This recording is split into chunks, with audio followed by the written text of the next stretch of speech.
सूरदास भक्ति और प्रेम के कवि। सूरदास हिंदी साहित्य के भक्तिकाल के महान कवि हैं। वे कृष्ण भक्ति शाखा के कवि थे। उनकी रचनाओं में भगवान कृष्ण के बाल स्वरूप का वर्णन प्रमुख है। सूरदास ने अपनी कविताओं में ब्रजभाषा का प्रयोग किया है। यह भाषा सरल और भावपूर्ण है, जो सीधे हृदय को स्पर्श करती है। सूरदास की कविताओं में भक्ति और प्रेम की गहराई को बखूबी दर्शाया गया है। उनके पदों में हमें बाल कृष्ण की नटखट लीलाएं, मां यशोदा का वात्सल्य और गोपियों की अनन्य भक्ति देखने को मिलती है। सूरदास ने अपने पदों में संगीत का भी सुंदर समावेश किया है। उनके पदों को गायन शैली में रचा गया है, जिससे उनकी रचनाओं में एक अलग ही मिठास और प्रभाव उत्पन्न होता है।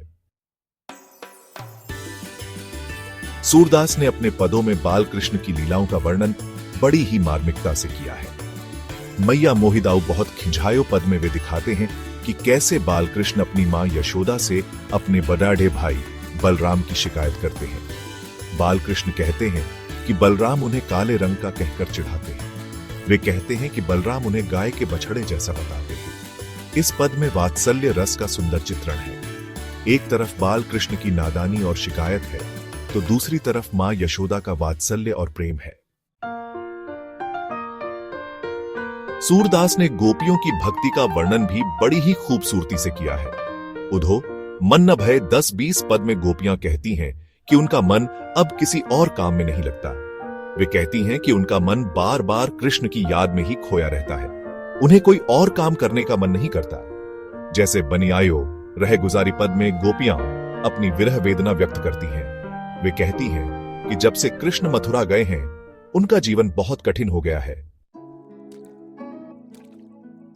सूरदास की भाषा बहुत ही सरल और सहज है। उन्होंने अपनी कविताओं में आम बोलचाल की भाषा का प्रयोग किया है।